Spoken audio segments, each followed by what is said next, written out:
Okay. Okay. All right. Well, Oh, welcome. thank you. Thank you. Who's joining us here, Jamie? So this is Tiffany, and we'll probably have two more that will pop on here shortly as we're going through. And some of the folks are traveling over to Europe. So we do have some people that will watch this on the replay. So we're all excited. We're an open-minded group. Um, Oh, I know it's great to be open-minded like this because everything is changing.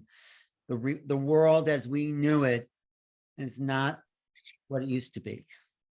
Absolutely not. So we are ready for that change, and we are curious to hear what you have to say, fans of your book, of course. And yeah, just wanted to tell them a little bit about you to start. And I have to share before I met you, Alan. And I didn't connect this when we had met, but when I was going back through my journals, I realized that I had seen the biggest UFO that I had ever witnessed personally on August 29th, 2021. And that was in Idlewild.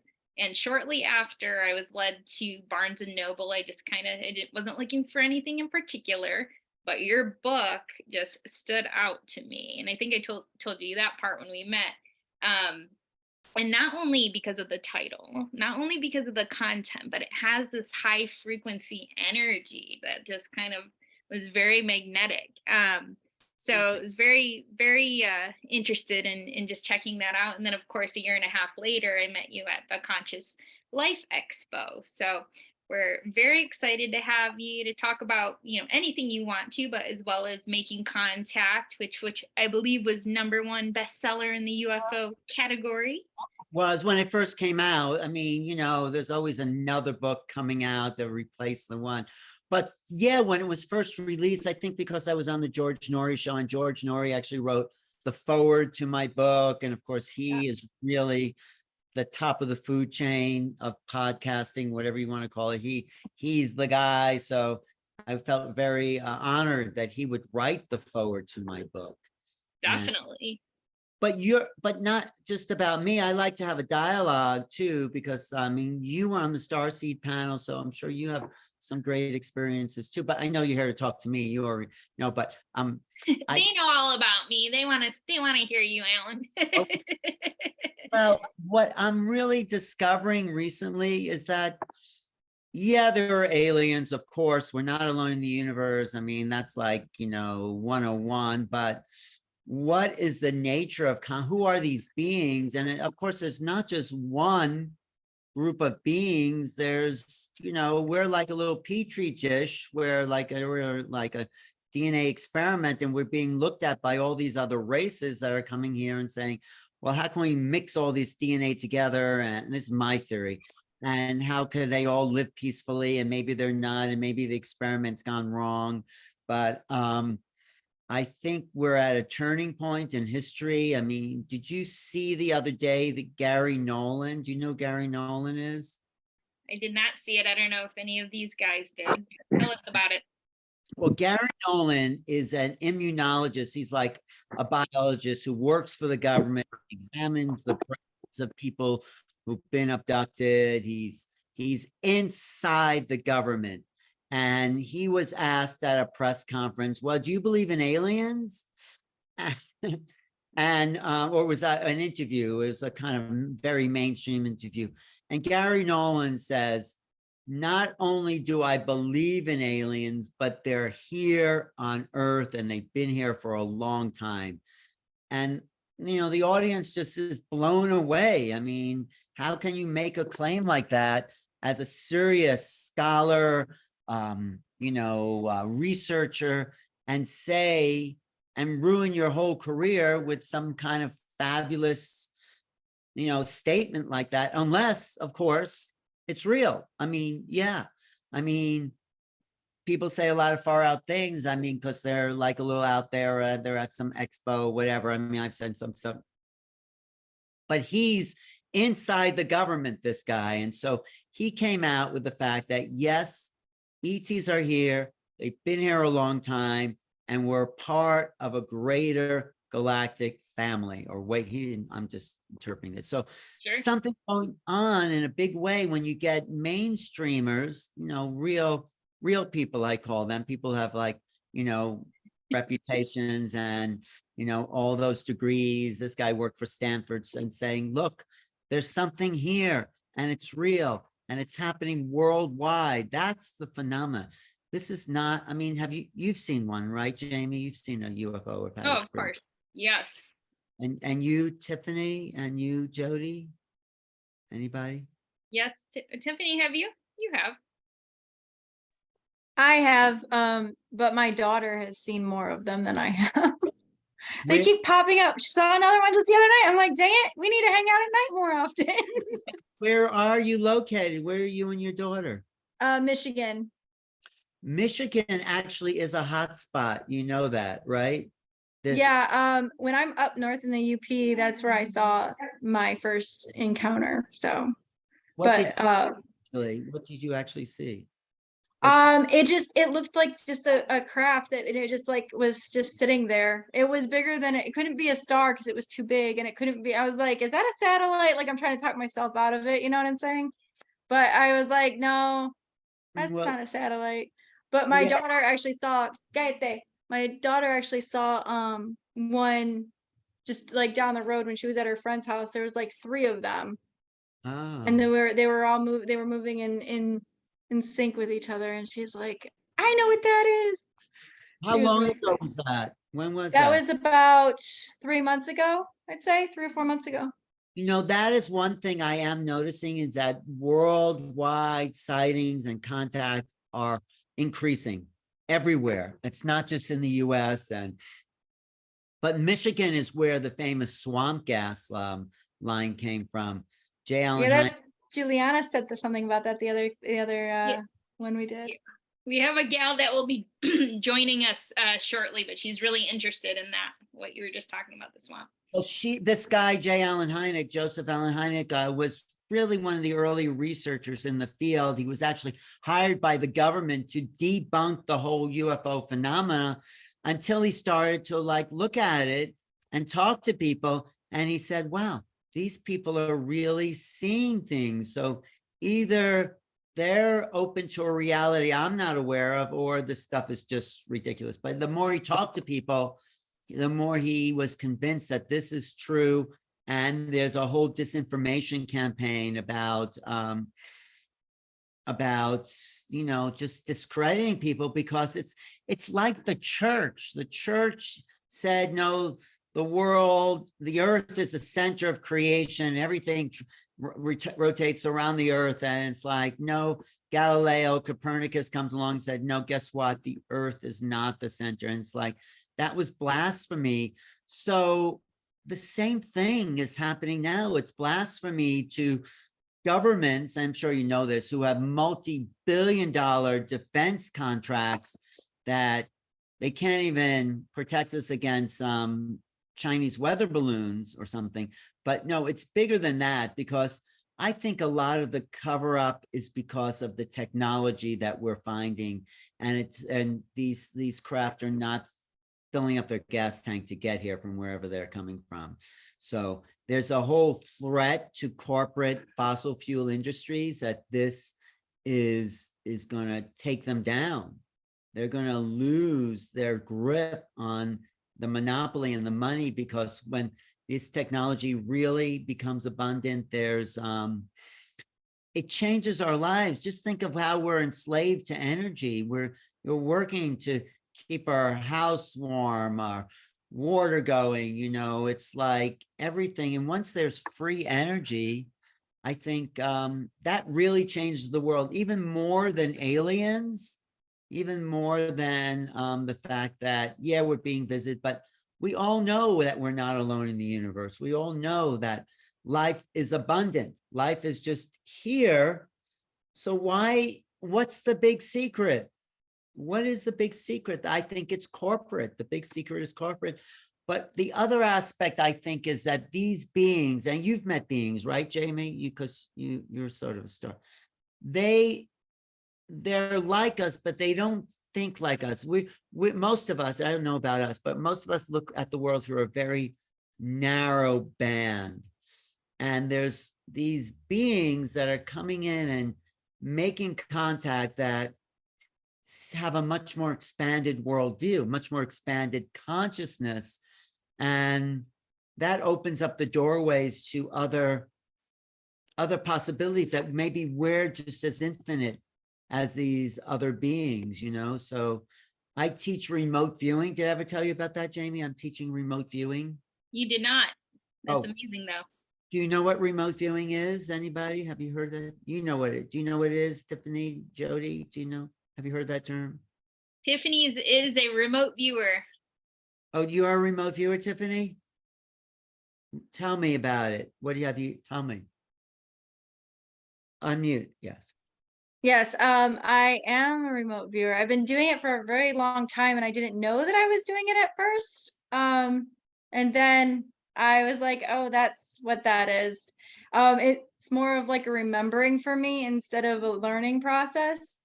But I work with one of my other collaborators, Ben Mears. He and I do a lot of remote viewing where he will ask me to go places. And I really just need to know a location and I can usually drop in pretty quickly. Well, that's great. You should come to my class where I'm doing making contact as a remote viewing. So we're going to other star systems. Mhm. You done that? And maybe Yes. Yeah, I've gone on ships and stuff before, and it's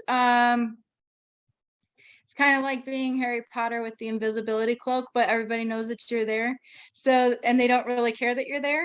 So, but that's how it feels. you So, should come to my, can you come as a guest to my class and talk about that? How you do? yeah, sure, I could. Jamie's got all my information, so. All right, no, definitely, that's great. Yeah. Are you on Instagram too? Instagram? Yes. What's Mhm. your Instagram thing? I believe it's, well, let me pull it up here. Because that's one thing that's really exciting. The government is using remote viewing to see who's on these craft and who's on these other planets. And so, you know, they're not any better than us. If we can do it, you know. Yeah, and that's the thing that I think that because like when I teach my clients and stuff, I'm like, it's not something that makes me special. Every single person has the capabilities of doing this. You just have to remember that you know how. You're an infinite being. You aren't tied to this plane of existence. You can go pretty much anywhere you want to. So that that startles people a little bit. They aren't really generally always ready to hear that one, but Have to hear that one because that's the truth. yeah. That's It is. I'm like, and that's the same thing with my psychic gifts and my mediumship, Graceland. You know, that's like, I'm not special. I am just like everybody else. I just learned how to tap into it. Are you a medium? Is that what your work is? I'm a psychic medium. Yeah, that's what I do. Oh, so you already make contact with ETs, right? Oh yeah. Yeah. Oh, great. Well, you should definitely be a guest in class and talk about remote viewing other planets, because we all go together, like in this, the basics of remote viewing, like it's like 8 weeks we spend together. So the first 4 are really, like, no one can actually, you're right, no one can teach you remote viewing, but you can talk people through it. Yeah, but they already know it. Yes. Yep. So, and it's amazing because it's like your consciousness knows already what you're trying to do. So it's just a matter of setting the intention and then allowing it to happen. Because I think a lot of people get stuck in the process. So they're like, oh no, that's not real. That's not what I'm really seeing. And you're like, no, that's exactly what you're really seeing. You were there. You were seeing this. That wasn't just your imagination. You know, like they try to talk themselves out of what is actually happening instead of believing it. I coach people on not talking themselves out of it, because we have to realize that the imagination is real, you know, and I do a whole course on what I call the imaginal realm. The imaginal realm, well, when we say imagination, it's like you're making it up, it's fantasy, but the imaginal or the imaginary, it's a real place. Yes. It's where where things really happen. So yeah, that's it. I talk people out of making up because they're getting information from somewhere. Yeah. What's your last name, Tiffany? What? Tiffany Reynolds, but Right. it's Tiffany Meyer 916 on Instagram. T Meyer. Meyer. T Meyer. Yeah. MEYER. T Meyer 16. 916. Okay, I'll look that up.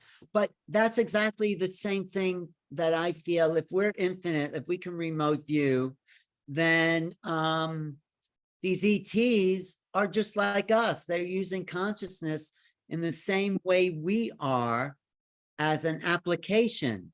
You know, I've interviewed Deepak Chopra. You know Deepak Chopra? Mhm. And I talked to him about this book, and he says, "Oh, what's the big deal? It's all consciousness." And I said, "No, Deepak, what's the application of consciousness? You can say it's all consciousness, but yeah, what does it really mean? How do we apply consciousness, you know, to living in the world and knowing that we're of this infinite mind?" So that's a big part, I think, of making contact, is realizing these beings are just like us. I mean, they may be more intelligent, they may have greater technology, but they're not greater than us because, you know, we are infinite. We are infinite beings. I mean, that's just, I'm convinced. And every time people like we're remote viewing and there's some target that's totally off base and then people get it, it's like, I ask, how did you get that? How did you get that? And the common answer is they say, I don't know. It just came. So that's the part. We have this whole part of our mind that's available to us, but we've never been taught how to use it or that it's there. So I feel like, wow, you know, we need to be taught it's there. So I think that's part of what the big change is, you know.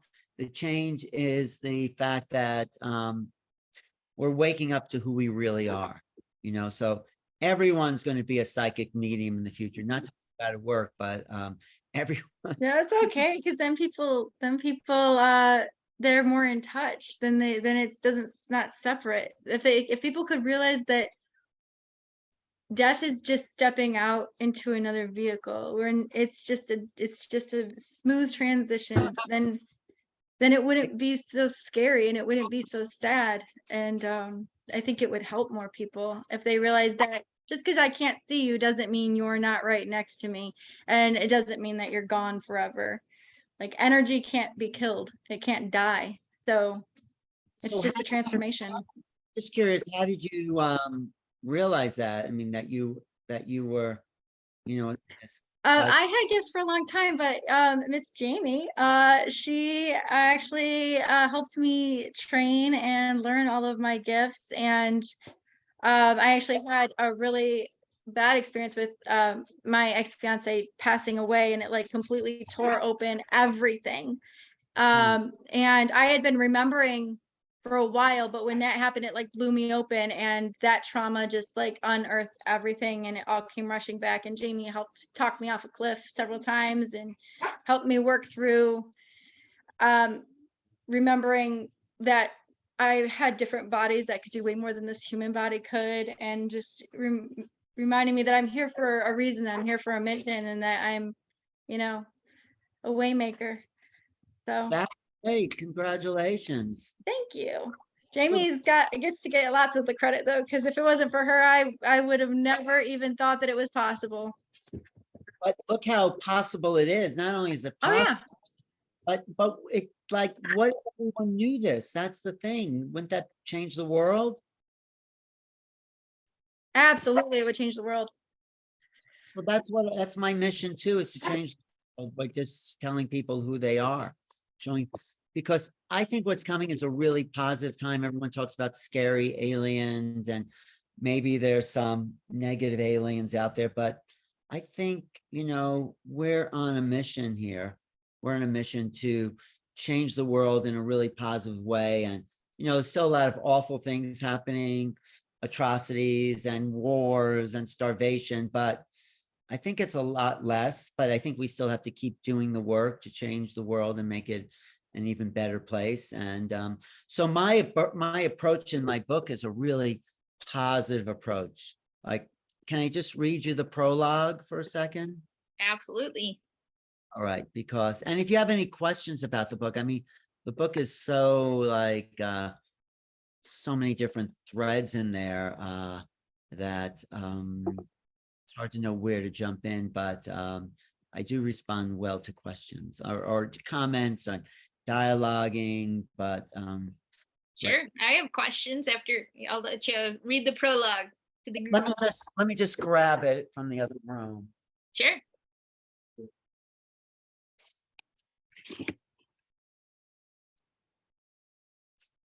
And hello to Jody and Juliana. Saw you pop in there. 2 a.m. in Barcelona.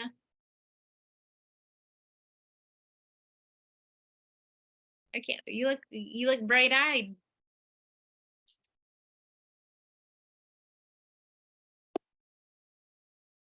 Okay. Now, I just really want to take a really positive approach to the future. And the fact, like what Tiffany said, is that we are really telling a new story. Well, this is a quote I put in the book. It says, by Jeffrey Kripal, he wrote a book called Supernatural. He says, it's time to tell a better story about the whole pantheon of the unknown. All the gods, all the miracles, all the angels and demons and aliens and mysterious objects in the sky. We need to frame it differently. It's like we say it's out there, but it's not out there. It's not. This is all like, if you read the Kabbalion, you know that book, the Kabbalion by the 9 initiates, says the mind is all and the all is mind. When you really think about that, then it's like all generating from our minds in a way. But this is the prologue or the introduction to my book, where, because I really wanted to start on a really positive note. And it says, and I didn't write this, I got this from an abolitionist in the 1800s. Yeah, there it is. Well, been to pay the first page 1 on that book, if you have. It says, and I just always read this to inspire me, myself. There are seasons in human affairs of inward and outward revolution. Like what you had, Tiffany, was an inward revolution, but an outward manifestation. So, and there are times when new depths seem to be broken open in the soul, and new wants are unfolded in multitudes. Like what you wanted now is not what you wanted before you were psychic and all that. It's like your whole playing field has changed. So it's like, and then you have to get in touch with, like, what are these new wants? Okay, I got this or this and this, and then what more is possible? You know, like, you know, after people have the best partner, the best job, the best house, and then what more? And maybe you don't have that, but, or whatever, but we're always looking for what new thing will, and we're always hungry. Not always. I think there comes a place where you can be like satisfied just with what you have, even if it's not fulfilling. It's like, because you get dropped into yourself, you know, when you're happy with like just who you are, then doesn't matter in a sense. But there are times when new wants are unfolded in multitudes, and a new and undefined good is thirsted for. A new and undefined good. Like, yeah, once you're aware of these psychic grounds in this contact, it's like, how do we make the world a better place? How do we share the gifts? Because when you're like on the spiritual evolutionary path, you realize that everyone is you. Including the homeless person on the street.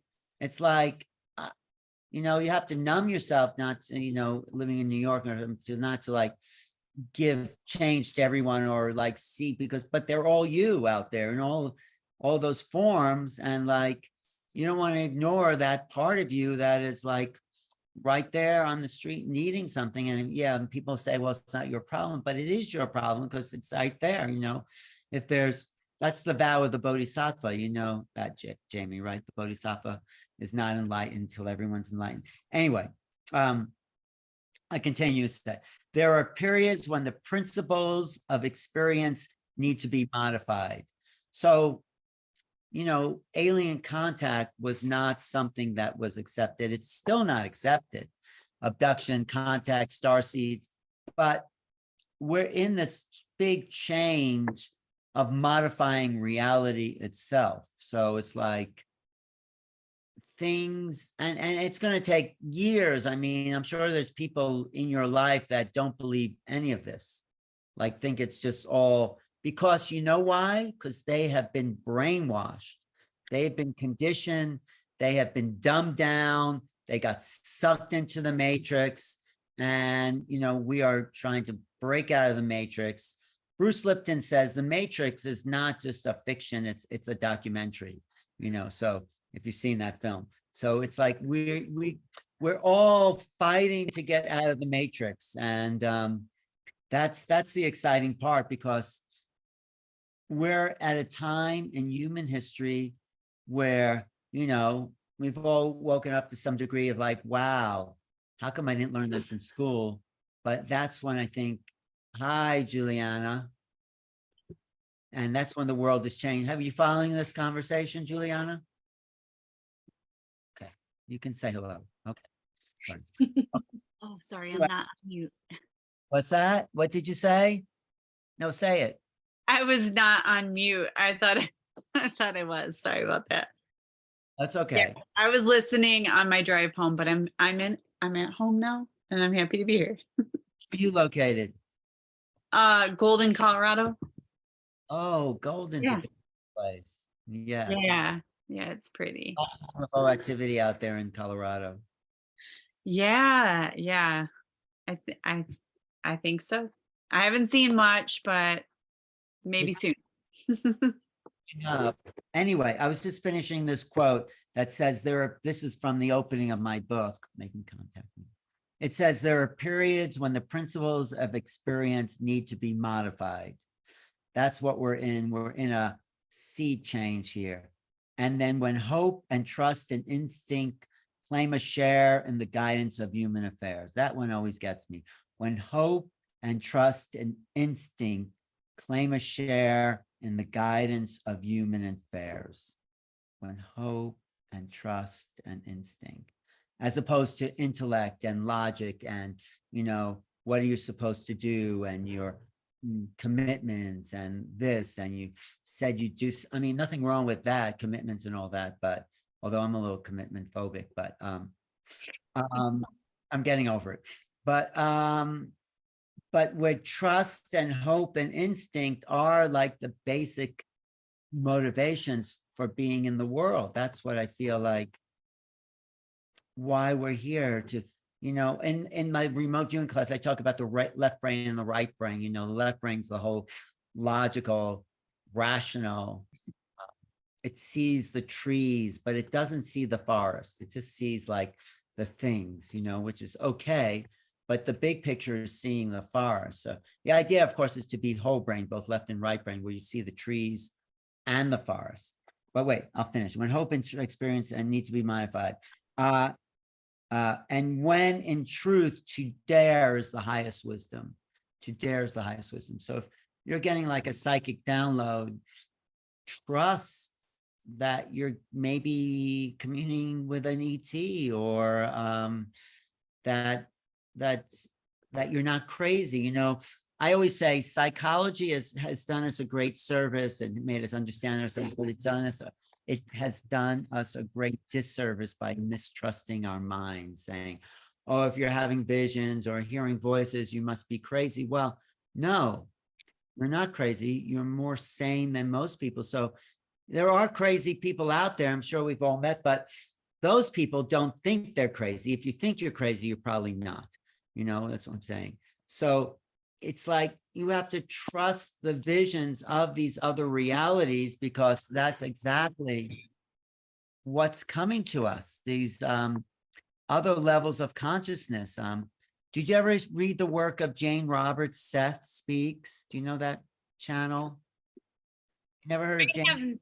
I don't know about you guys. That Seth I've heard of, but I don't know. Seth was this multi-dimensional being that came through this woman, Jane Roberts, before anyone ever heard of channeling.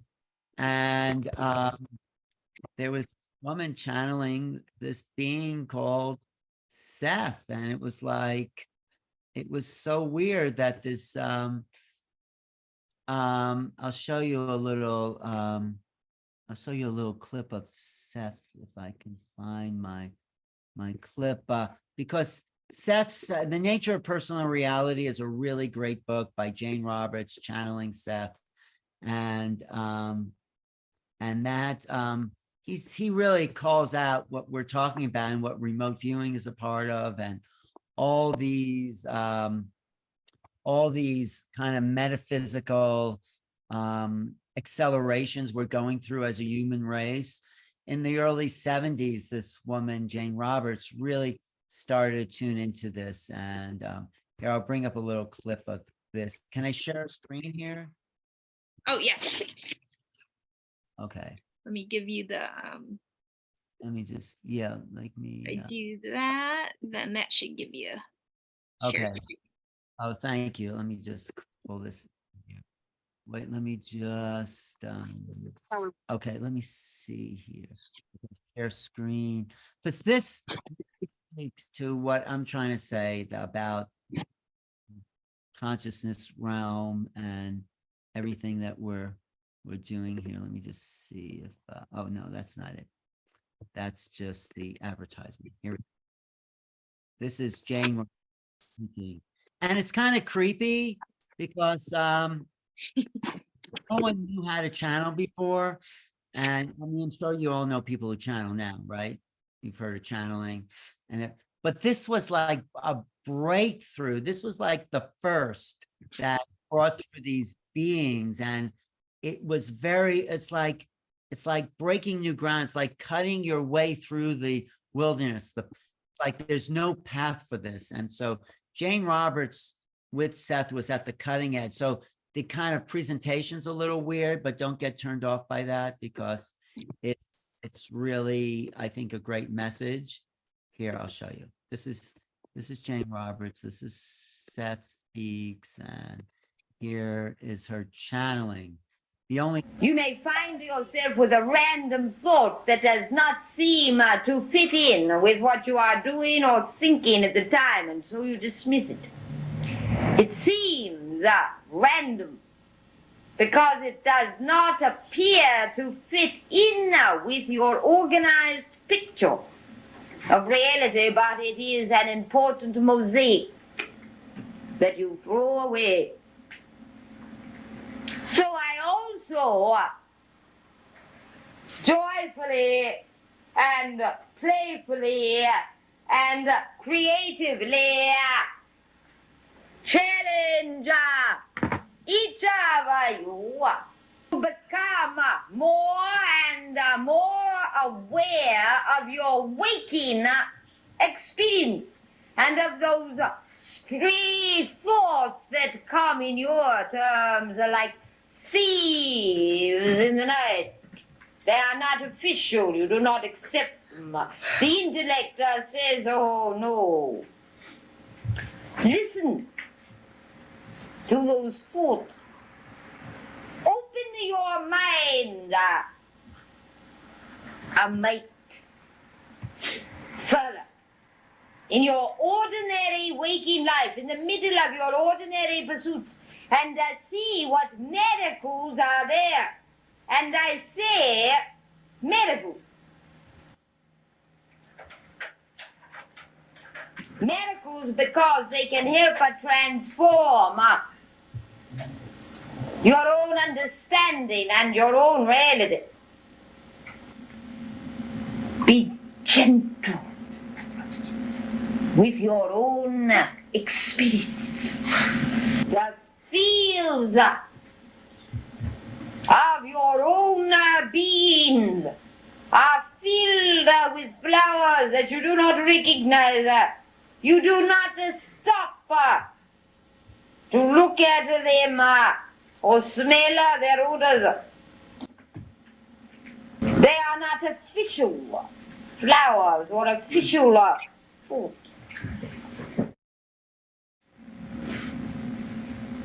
Sometimes you try to be too practical.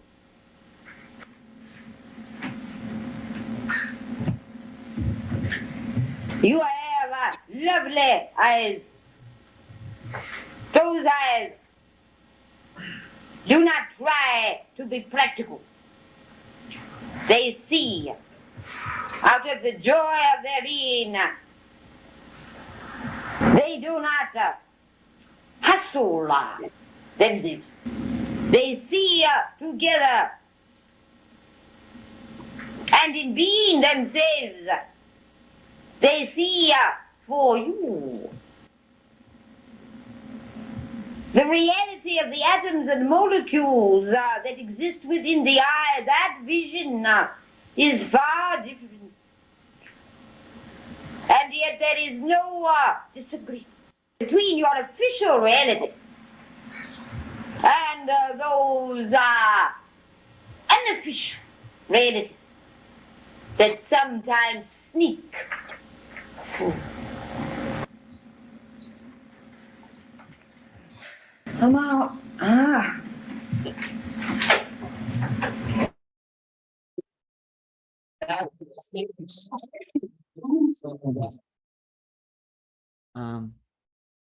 Oops, get back to Zoom. Hi, what do you think of that? Any response?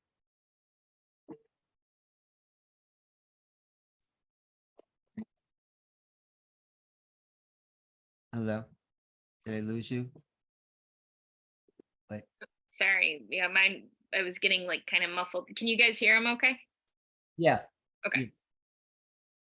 Do you have any response to that? Anybody? I mean, did that make sense? I mean, was it weird? Was she weird? No? I mean, Not. no? Do you channel, Tiffany? Are you a channel? Who are you channeling? I channel Ra. Ra. Ra the Egyptian? Hmm. Oh, I'm going to Egypt this year. You should come to Egypt. Come to Egypt. I would love to come to Egypt. Incredible. Those old temples still hold the energies of those of Ra and Isis and Osiris. They're still there. Hmm. Haven't been to Egypt at all. Have you been, Jamie? You've been to Egypt? Or I have not. That is on the list. you channel too, Jamie? I do. I wouldn't say I channel like a specific entity. It sort of moves and shifts with whatever group wants to come through. Oftentimes it is the Arcturians, the Pleiadians, and Andromedans. So you channel the Arcturians and all that, right? You bring them through. I do. I find that they require a high vibration, at least for my energy. I think it's great. I think channeling is really using the brain for its highest capacity as a multidimensional vehicle. Definitely. Yeah. And what kind of messages do you get, Tiffany, from Ra? Mostly because Ben asked me to channel Ra because Ben is very, very much attached to Egypt. He's had several past lives there. So when we channel, he specifically asks for guidance from Ra and he pulls him down. And then I speak for him. To Egypt with us. Yes. That would be fantastic. Or Ben, has Ben been to Egypt himself? No, I don't believe he has. And I also have like the gift when I touch things that I can see where they've been or who has owned them or the energy that has taken place there. Wow, So. you did. You should definitely come. How did you develop? You always had that, or you just? I have always had that one. I can't go to like I used to have to be really careful. My mom would like to go antiquing a lot when I was a kid, and I hated it because I would, if I bumped into anything or I touched anything intentionally, like especially photographs or like even buildings and stuff, I would get flashes. And like whenever we're in cities or anything, I can see what they looked like before they looked like what they look like now. So Should definitely, that would be so great. You in Egypt, looking at that place of how it used to be. That is a real gift. That's yeah, fantastic. Tulum was a treat. I went to Tulum a few years ago, and that was a treat because I could see the energy imprints of people in like walking around and going to the temples and stuff. Where were you? Hmm? You went a few years ago. Where'd you go? Tulum. Oh, Tulum. Oh. And in Yeah. the cenotes and stuff like that, I could still feel the energies and the things that were I could see I could see people sitting on the steps, like waiting. It's just it's What interesting when I turn it on. we should turn it on all the time, but tell me what happened to the Mayans that used to live there? Why'd they leave? I think that they left, like I don't know that they left, but I really leaning heavy into the internal earth thing. Well, that's a fact. So you think they went into, the inner earth. Mhm. That Aryans went, they went into the inner earth. They found the secret passages under, there was still one under Mount Shasta, Mhm. and in the great, what's that? Telos, is that what you're talking about? Or Telos, yes, exactly, Telos. But there's lots of cities. Telos is just a city under Shasta, but Sure. the whole of the earth, I think, had pockets of hollowed out civilization. And there's a book called The Land of the Smoky Sun, which talks about how they get sunlight in the earth. So you think the Mayans went into the inner earth? Mhm.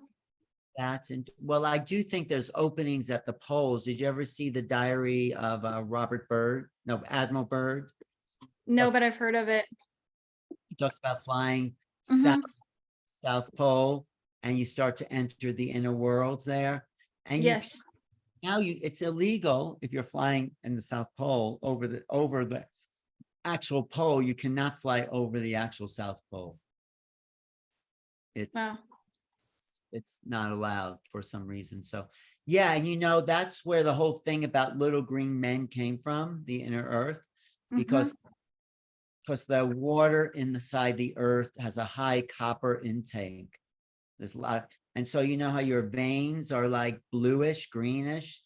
That's because the copper in your body makes your veins bluish, and so the water inside the earth has this copper tinge that makes the skin of those people green. Yeah, wasn't there like something about two children that had wandered out they were looking and they came out and they were blue or green colored I think in France, and they couldn't find their way home.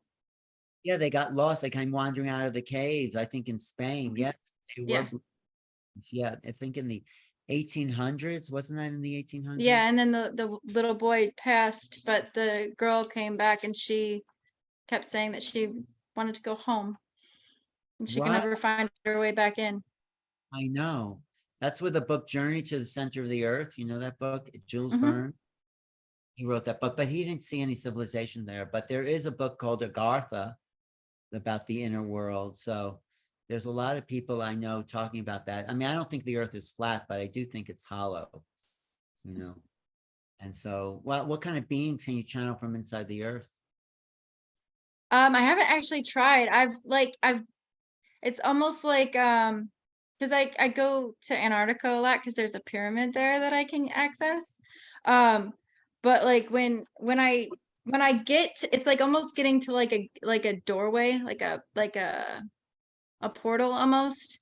And I've never actually tried to like push my way through it. Let's do that in my class. Come to my class. Be my guest. Remote. Everyone can come to that remote viewing class. I mean, so let's push our way through the portal doorway. But not only is there like a pyramid in Antarctica, there's this whole underground base there, alien base with this. Yeah, that's the one. Yeah. Yeah, that one I've been inside. But who built? They still know. Who do you think built that one? I don't know. I'd have to go with the Arcturians if I had to have a if I had to have a clue, just because they're so techy. Every time I deal with them, they're very technologically advanced, and it feels that way. Oh, you don't get any immediate hit of anyone particularly. Not particularly, no. Jamie Well- probably would be better at that. She's really good with the ETs. We did like it was about it was the winter solstice of 2021. I found that many, and this was unbeknownst to me at the time, that other people, it was happening across the board. Some of us were called to do work on the South Pole and others on the North, and we were helping with the shift. I didn't know why, but we were there exploring, remote viewing, and just kind of like sending as much of a high vibration as we could. I didn't look into any kind of, architect, who is the architect of these bases or anything like that at the time, but it was more so felt like a mission that we needed to plug in. That's great. No, I love hearing stories like that. As far as the inner earth, if you're going to channel someone, channel like the sort of the king. I mean, he's called Adama. Have you heard that name, Adama?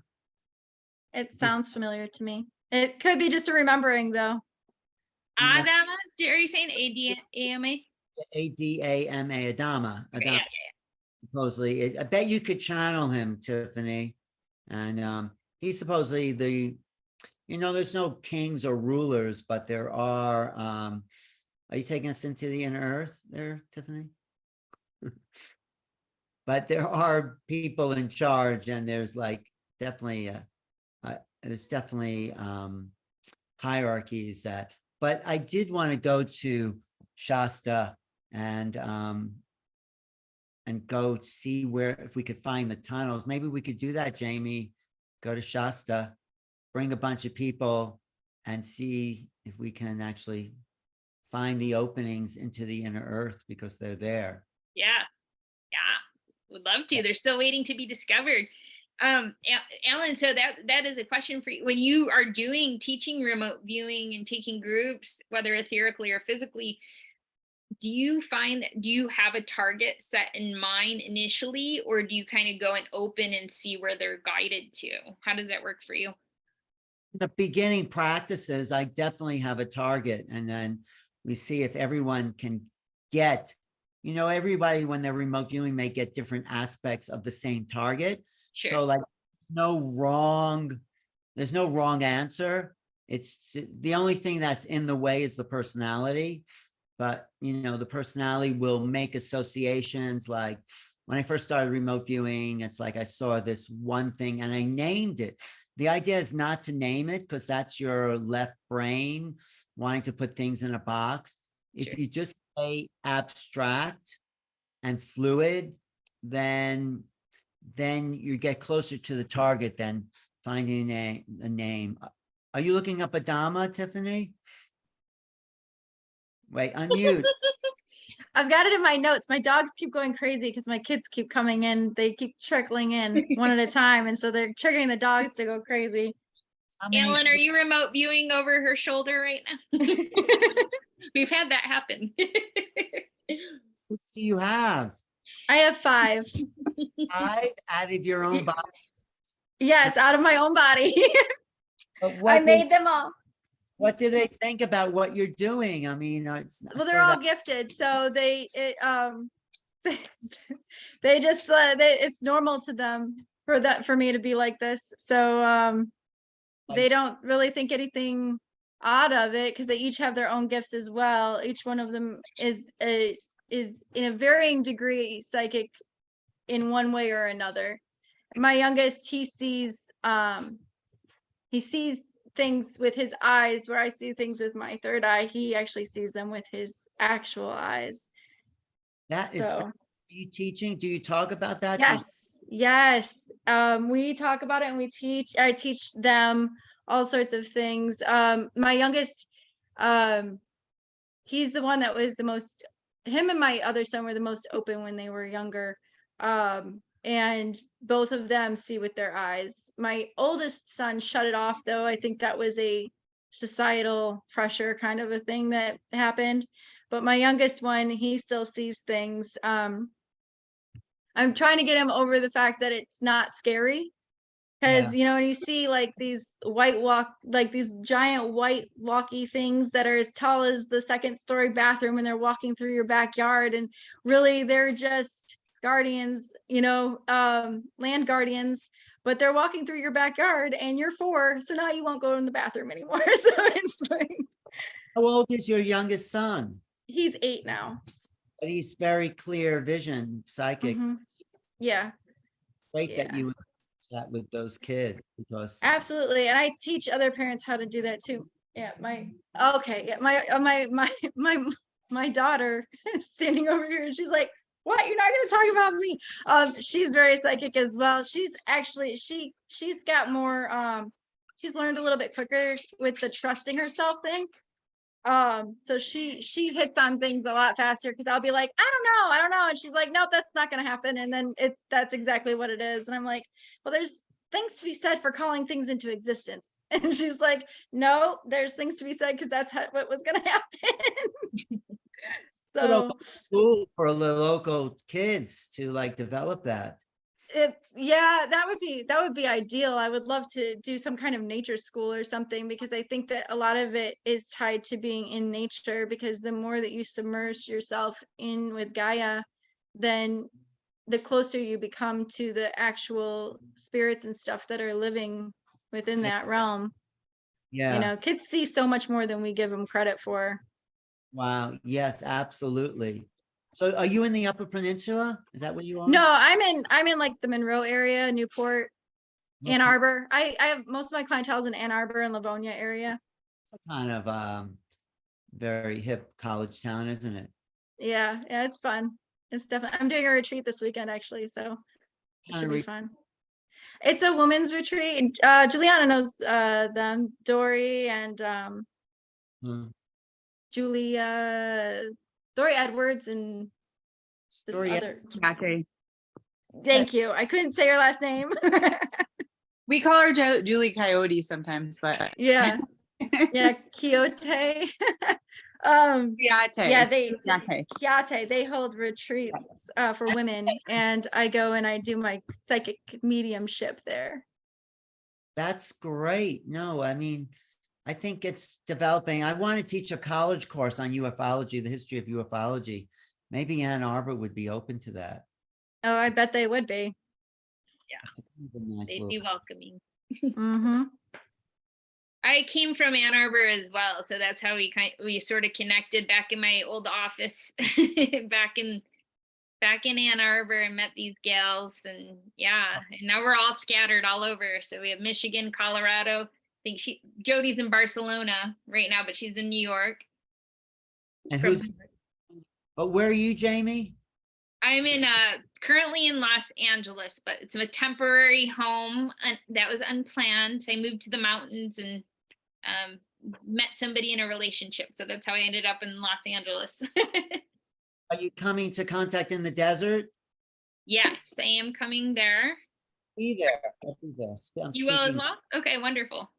I'm speaking about multidimensionality, really, like how we can be in more than one places at once, and that we have the capacity to do that, and that the ETs themselves come mostly, I think, from another dimension. I mean, there's some, of course, from this world, but I think a lot of the ones, I mean, I think there's ships that disappear and travel through space are moving in and out of dimensions for sure. So I think we just have to realize the multidimensional facet of who we are as human beings, you know, that's a big part of this phenomena. Is really, that's what the book is about. It's discovering who we are. We are multidimensional. We can exist, but we've been so programmed to fit into a very small framework of consciousness. You So I just think- talking about that gave me deja vu. So I feel like there's something there that connected. is What's multi, that? no, I'm just saying deja vu experiences are the multidimensional time overlaps of different realities merging together. So exactly. That's a great demonstration. So, you know, there's so much to discover in this world. That's another thing I want to say, is that the government has to come forward so we can start to grow up as a human civilization instead of being treated like children. I mean, I'm going to show you this clip from this guy, Gary Nolan, who spilled the beans. I mean, you talk about disclosure. This is disclosure. I can find that video, because I mean, I'm like shocked. It's like out, it's out to the public. It's out of the closet. It is happening here. So let me just see. Are you ready for this? This is some of my research. I'm going to present some of this at the Contact in the Desert. So this is shocking in a good way. This is Gary Nolan being interviewed by this guy about this very high-end sort of kind of a conference called the SALT Talks. And Gary says, I'm curious, do you believe that extraterrestrial intelligence has visited planet Earth? I think you can go a step further. It's visited, it's been here a long time. And do you believe that extraterrestrial intelligence has visited planet Earth? I think you can go a step further. It hasn't just visited, it's been here a long time, and it's still here. And it has basically, you know, people talk about the wow signal, looking for extraterrestrial intelligence. The wow signal is that people see it on an almost regular basis. That's the communication that's already here. And that statement seems... Isn't that amazing? Right there, public, in front of, and the guy who's talking to him, and this is sort of what the guy he's talking to is still quite, he says that statement matter-of-factly, and then the guy who's interviewing him says this. So incredible that it's tough to believe, right? Like, people hear that, and maybe a lot of people hear that, and they don't believe it. And so I'm curious, if you had to assign a probability to that statement, that you believe extraterrestrial intelligence has visited this planet, what probability would you assign? 100%. And that's not just my opinion. I mean, look, the National Defense Appropriation Act, passed last year, signed by Biden in December. 30 pages of that is the establishment of an unidentified aerial phenomenon office, the establishment of looking into the harm that's happened to any of a number of the individuals, going back to 1945 and looking at the disinformation and misinformation that has been basically articulated over the decades. 12 US senators have signed on to a document that basically says we want the information. The establishment of an office, Arrow, in the Department of Defense, has 25 people working in it right now. And what's their goal? Collecting the information across all of the U.S. Department of Defense intelligence offices, and collation of that into uniform format for the very first time, and provision of that then to Congress, the creation of a whistleblowers program specifically that allows people from within, well, I'm going to say this, who've been working on the reverse engineering programs, reverse engineering of objects, so that they can come in and break their oaths, but specifically just to talk to Congress and give that information in classified settings. And that the most recent one that happened was just last weekend, and it created quite a hornet's nest in Washington. Well, there you go. That is disclosure. That's what we've been waiting to hear. Formal acknowledgement. What do you think of that, Tiffany? What do you get when you tune into him? I believe he's speaking the truth, but to me it's like, well, yeah, like to me it's not a shocker. I'm like, well, duh. Like, I mean, it can't be. And the thing is I think that so many people, I don't want to say the mass majority of people, because I think a lot of people are still asleep, but I think that they're like, oh yeah, like it would be silly to think that we're so special and so far removed that no one else has been here before, you know? The incredible thing about this is that we've known about this for 75 years. Oh And yeah, this- absolutely. This is the first person inside the government Mhm. to say that. The very Yes. first.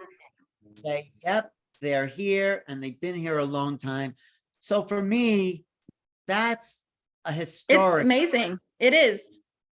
I mean, of course everyone knows they've been here. I mean, But nobody wants to admit it. And finally someone did. exactly. So I'm really hopeful that this is the beginning of a revolution that we're all a part of, and that the cosmos is a big, big playground for all of us to learn and explore and open up our minds to be the best we can be, to be our human potential, like Joe Dispenza says, be the best version of yourself you can be when you expand out of the human drama, that people have, and into this bigger reality. Then we have a bigger destiny. That's what I say. Yeah. I think that we are here. Do you know who Bruce Lipton is? I've heard it, but I haven't Bruce- looked into it. Bruce Lipton gave me the answer in this interview I did with him about where it's all going, like why we need to come together as a planetary civilization, because it's our destiny.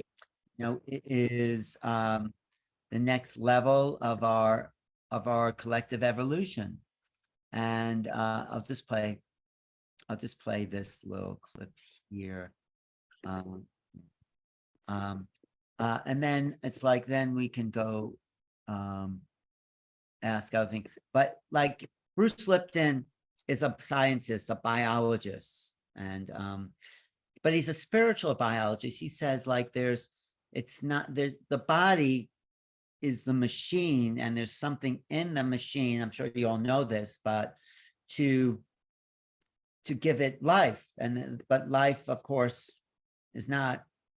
It's like the radio. It's like you're not actually in there, that you're being received by it, but we're really in the field. That's really what it's like. So Bruce Lipton says, I'll just go here to this is me interviewing him a couple of years ago, where he says, this is like halfway through the interview. Of cells, yet they're all still based on the same fundamental unit. Okay. But then the issue is this: the cell. So he talks about evolution. Starts with the cells. The cells came together to meet other cells to form a multicellular unit, right? All the cells in your body are making you conscious of this moment. You're made up of thousands of cells, but they're all unique. They all have unique consciousnesses, but all those consciousnesses come together and make your consciousness. When it got to a big enough community, recapitulated itself in a community called the multicellular organism. Right. The human is a cell. Okay. Enlarged as a community. We're taking the next level. So we're all cells in even a bigger super organism. We are a cell. Okay. When a community of cells. We are a community, yeah, but the human then actually is a reiteration of a cell. Okay. The point, very simple. No matter how complex I am as a human, with all the functions that you ascribe to me, that there are no new functions in my human body that are not already present in a single cell. The human is a reiteration of a cell. Everything that I do, a cell already does. I mean, it's logical. How can I do something that a cell can't do? I'm cellular. So now, actually takes place in cities. All the functions of a city, of a community, reproduction, garbage disposal, air, water. It's all recapitulated over and over again from a cellular level into the human being, into cities. And the community of humans are a multicellular organization which comes together and makes a wholeness. Okay, now, but here's the interesting part. It sort of like jumps like bootstrapping itself. One cell later becomes a human, which later becomes humanity. And when humanity is complete, the earth as an organism completes its evolution. It's a living, breathing, pulsing Gaia. It is now complete.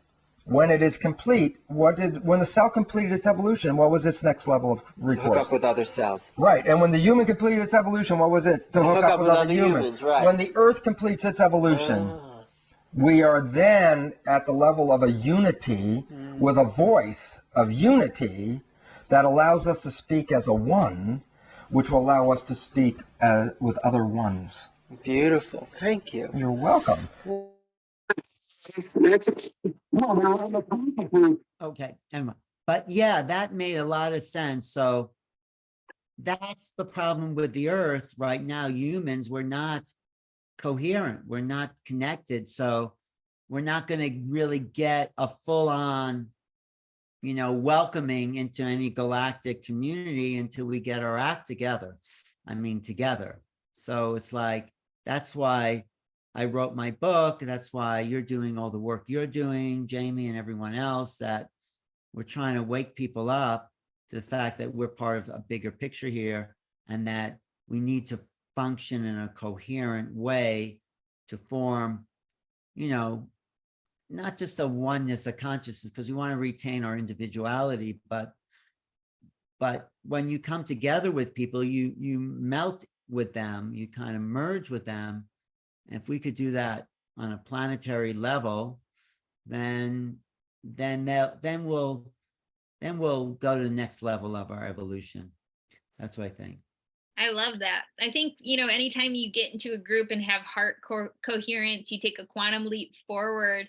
And it's interesting because even in your book, talking about the harmonic convergence, now we're kind of in these smaller groups, some events. Is there anything that even compares on a large scale, in your opinion? Any events that you know of that you can share with us? Burning Man, I don't know. That's sort of a little, but there's going to be a UFO event in, Contact in the Desert.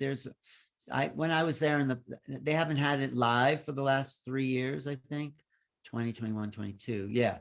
This is 20, 21, 20. Yeah, this is the 4th year. I mean, there was 3 years that they weren't happening. So, but when we were there in the past, there was a feeling that we were all adventurous, like we understood each other. It was like a feeling of, maybe I could say love, but a feeling like, okay, we've all come, thousands of people, we've come together and we realize there's this new reality. I call my program New Realities, if you look it up on YouTube. But there's these new realities that we're like the pioneers. We're ones coming together in coherence and being part of the super organism that makes a wholeness. I bet you feel, Tiffany, that your family is a part of you, right? Together, all you and all your kids are like a single unit of consciousness. Talk about that a little bit. Yes, I can tap into any one of my children at any time, and I know if they're safe or if they're feeling okay or whatever. And that is just a small, that's my home group. But when I channel and when I tap into things, that's how it feels. It's I close my eyes and when I'm trying to find a link, it's like looking for threads, and they're just all coming off of me because we're all connected, because we're all part of the same consciousness. So it's just finding the right thread to hop in, to find where that trajectory that I need to find.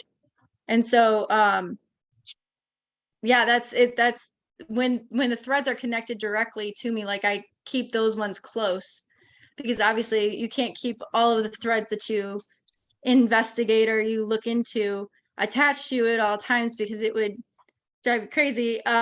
So you have to be selective. But yeah, my 5 are always attached to me, and I do that same thing with my brothers and my mom as well, so I can tap into them and feel where they are and what's going on with them.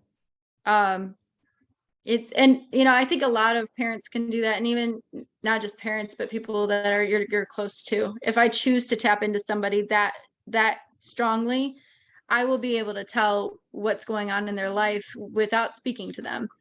And that's because we're all connected. Right. But when you sit with you and your 5 kids, just you sit together, Mhm. like, I know you're sort of like the mother and directing it all, but do you feel like there's like a collective energy field where there's no separation? Oh yeah. Right. Yeah, it pulses. Yeah. Like I can feel like, yes, our energy when we're all together, we have family dinners, and when we're all together, it's almost palpable because you can, like, especially when they get going with each other or whatever, like I can feel each one of them getting bigger. Like sometimes it's not the best because, they're arguing or whatever, but like that unit is so, it's like its own bubble. It's its own bubble of energy. It's its own Merkaba that I've got it surrounded by. So But do yeah. they feel it too? Do your kids feel that as well, the bubble? Yes. Yep. I've taught all of them how to feel and manipulate energy. My grandmother, my mama was a healer, and in Kentucky in the mountains, and I inherited her gifts. Every single one of my dad's children is psychic and has these healing gifts. So I have inherited that, and I've taught all of my children how to manipulate energy and how to find it. My dad taught me by putting crystals on newspaper and blindfolding me.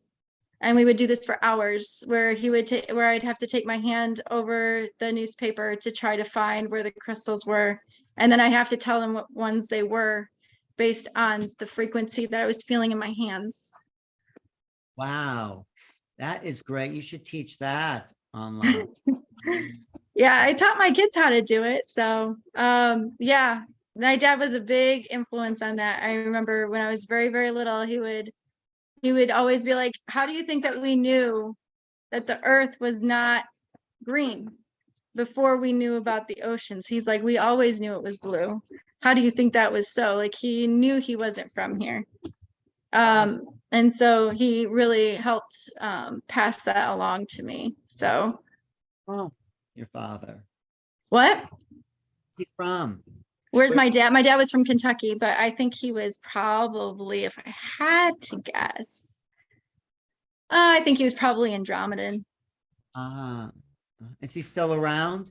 No, he passed 2 years ago. I was there with him when he transitioned.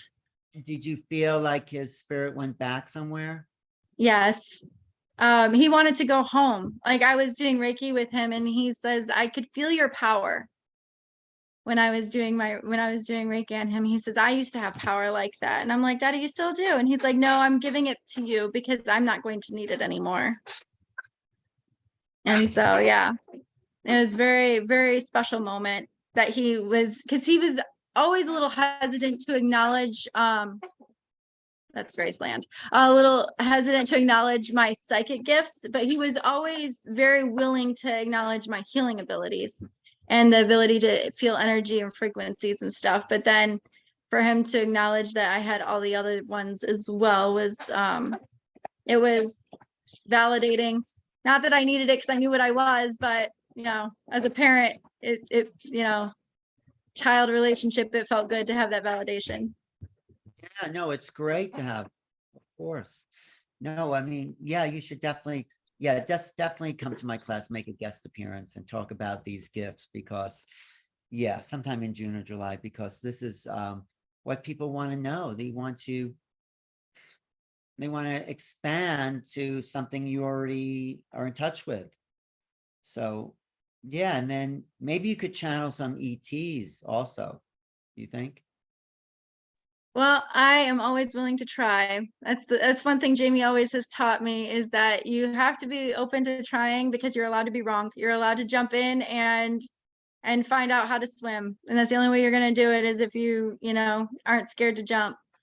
So you're allowed to be wrong and you're allowed to jump in and do it. And that's the only way you're going to get there. Exactly. And Jamie, you channel ETs, you said, right? You channel the I do. I came from a skeptic position in the beginning just because I was historically scared of ETs. Even though in retrospect, and you probably heard me talk about this, when sharing my story, there are things that make sense later on that you connect the dots. But for me, it didn't just come clearly like, we're the Arcturians or something like that. I didn't even know that you can channel ETs. They came and they showed me this constellation, like a kite shaped, and they gave me their energy, and that, so it was very a warm process that led into it. I would get an earring and I knew, grab your pen, there's a message. So I documented that kind of stuff. Over time, you recognize energy signatures. So yeah, so now I do. And I will say that it's not for me, it's not every day the Arcturians are like, here's the message for you. They know how to find me. So when there's something to share, I'll share it. Is that your main work though? Kind of channeling and coaching? So teaching intuitive development, so medium, I don't want to say, I don't like, you know, I'm one of those, the starseed that doesn't like labels, right? You know, I teach though, how to build confidence in the gifts that you already have and expand them out. So we do mediumship, channeling, ETs, galactics, and each other, and then energy, quantum energy healing. That would be, I would say, the main part.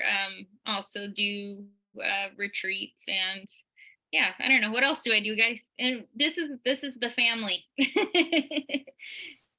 Nice. Well, you have a great bunch of people here that very gifted, talented, and I think these communities are springing up all. I was just talking to a group in San Diego. It's just like we are just all coming out of the closet in a way, and just waking up to these gifts, and that's really changing the planet, I think. And so my next book is, I think I'm going to call it Beyond Contact, because it's like, what do you say after you say hello? I mean, how do you evolve? How do you learn to be multidimensional? How do you awaken to these gifts of spirit? It's like the gifts of spirit, you know. And so and then how to like live in a fifth dimensional reality where we go beyond judgment, beyond self-judgment, I think is the big one, right? Yeah. You know, I think we're all growing each other up, and that's why, you know, I think the pandemic brought a lot of people together that would not have, it created like a whole online culture that was just sort of happening. I mean, it's also nice to be in person with people, but it's sort of like increased the acceleration of information and contact we had with each other. I mean, it wasn't fun, you know, get locked in your house for 3 years or whatever, but it developed like something else, like this non-local awareness that just, yeah, I think it's an acceleration of humans somehow. So I'm going to be organizing some like coming together, like in Las Vegas in November, there's something called Stairways to the Stars. Bunch of people coming together there, like thousands of people at the Luxor Hotel, and I'm organizing some trips and doing some CE5s. Have you done any, Jamie? Like calling the ships? We have in small gatherings. I have several videos. I haven't figured out what to do with them yet. But yes, we have. Well, what kind of videos do you have that you haven't figured out? So light. So, well, here's where I would say there's a difference. So when I spoke in the very beginning of the ship that I saw in August, that was like up close and personal. I could see the shape. I can about, you know, maybe a few 100 feet above me, all of it.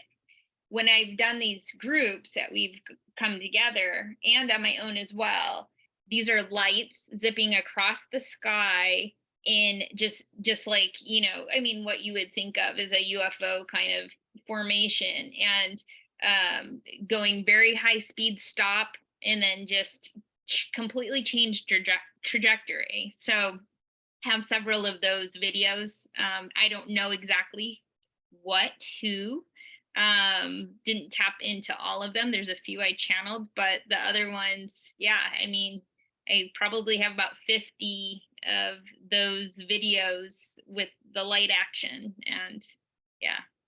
Great. Wow. Well, let's do some of that at Contact in the Desert. Let's call someone in, okay? Sure. Definitely. Well, I don't know. You have any other questions you want to ask or share or talk or play or? Well, we appreciate your time. We know we've kept you. Alan is very humble, you guys.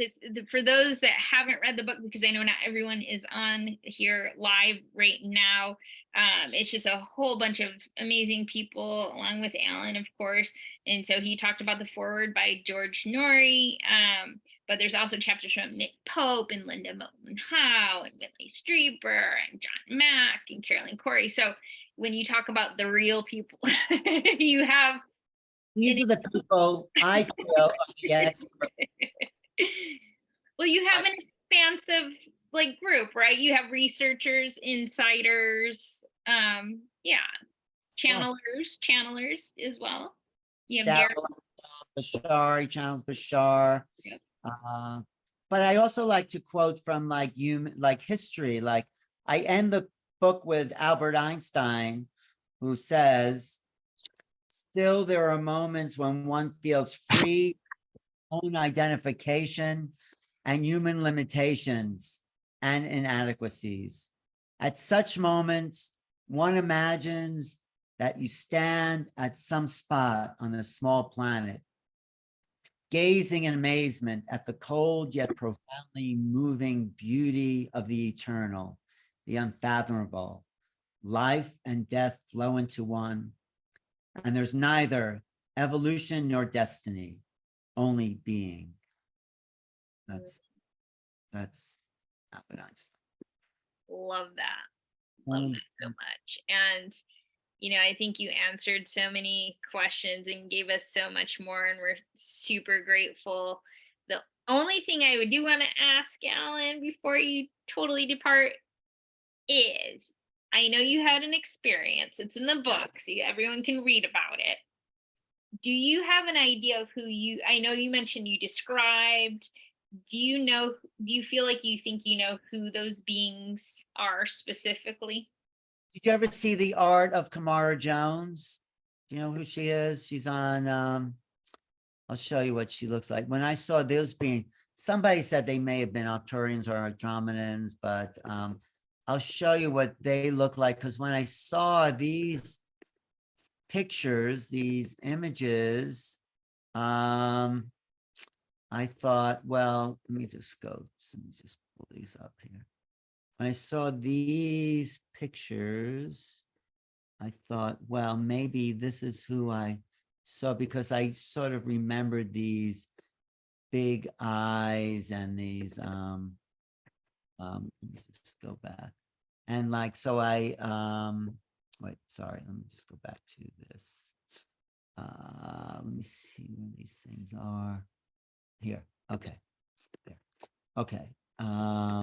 Let me share my screen and I'll show you who I think the beings I saw looked like, even though this is sort of more of a cartoon version of this, like this sort of thing. These multi-dimensional superimposition, layered, where it's just eyes, no nose, no mouth, just like this incredible frequency of light coming off their bodies that have so many multiple aspects of meaning. Do you get anything from this, Tiffany? What is this picture saying to you? It is like a remembering, and you don't have a mouth because you don't need to speak, because you think your thoughts and then they just go there. Right, exactly. It's a remember multi-dimensional levels. You get anything from this, Jamie? It feels like a soul memory as well. There's a lot of to me, the first thing that comes through feels very Arcturian in connection in within the technology and the design. Yeah.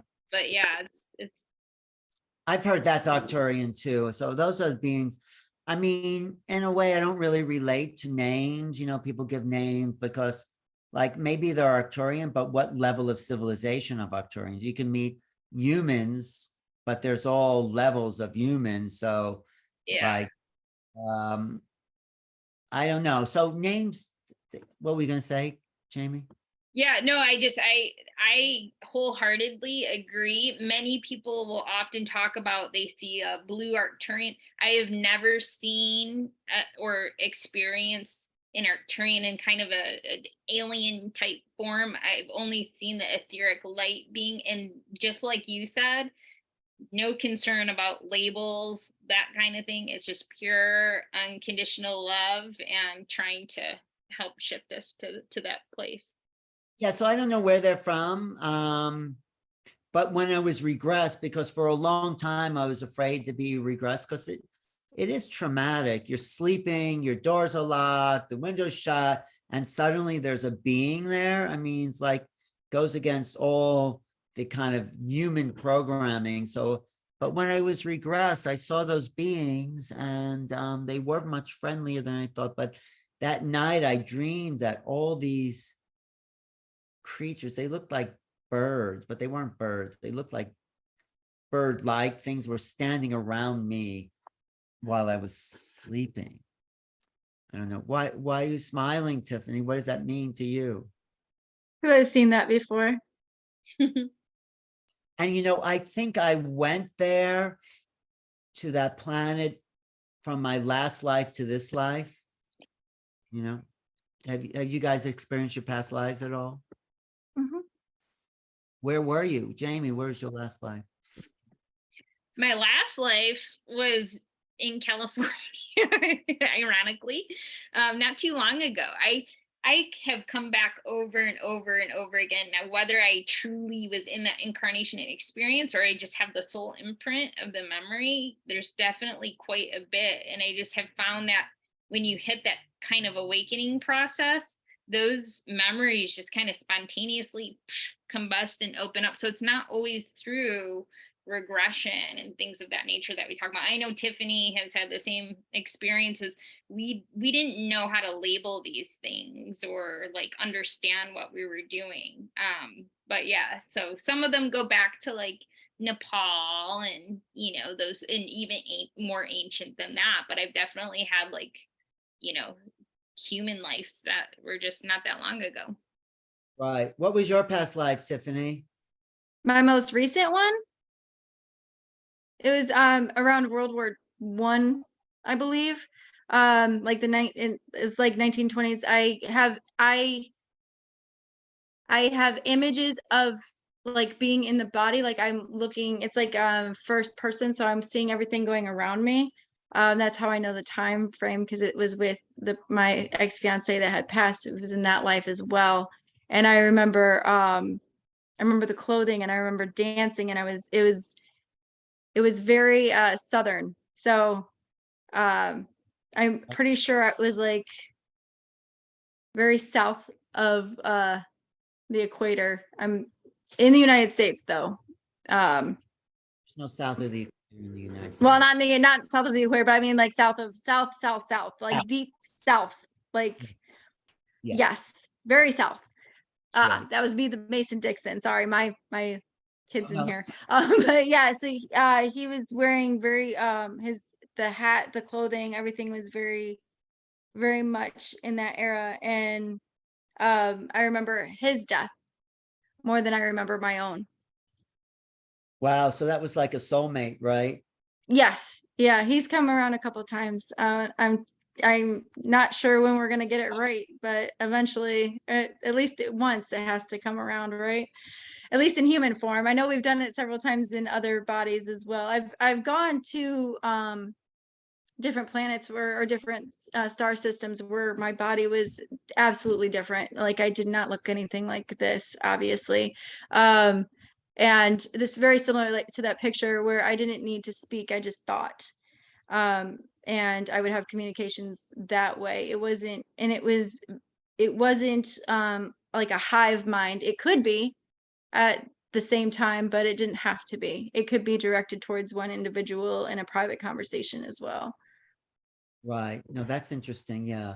So in my last lifetime was in World War II, and it was very difficult, it was awful, but then after that life, I remember going to this planet and sort of like as if I had made it through an initiation with, and being said, okay, this time it's going to be a lot of fun, and all of that. So that's my memory of that. Yeah, I died as a peasant boy in Oh. England and then in Ireland as well. So I would like to not have those kind of experiences again.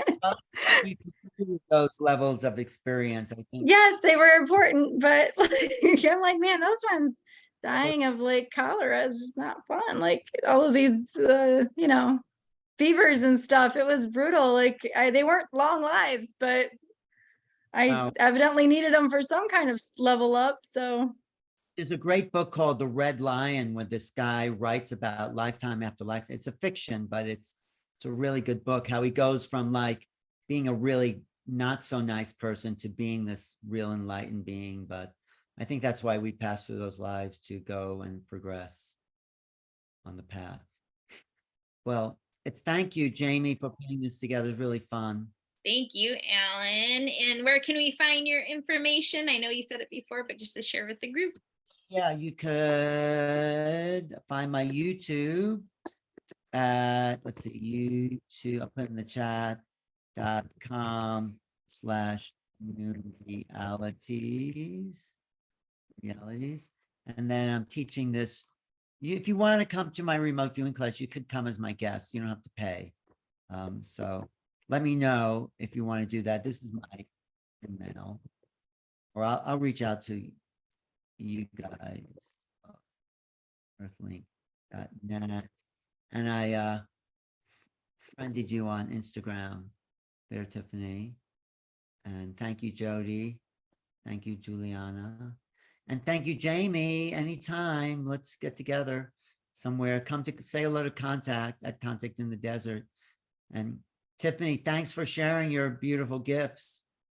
And we'll all be in touch. Will do. Thank you so much, Alan. Good night, everyone. I will see all of you ladies next week. Thank you. Thank you. Thank you. Bye.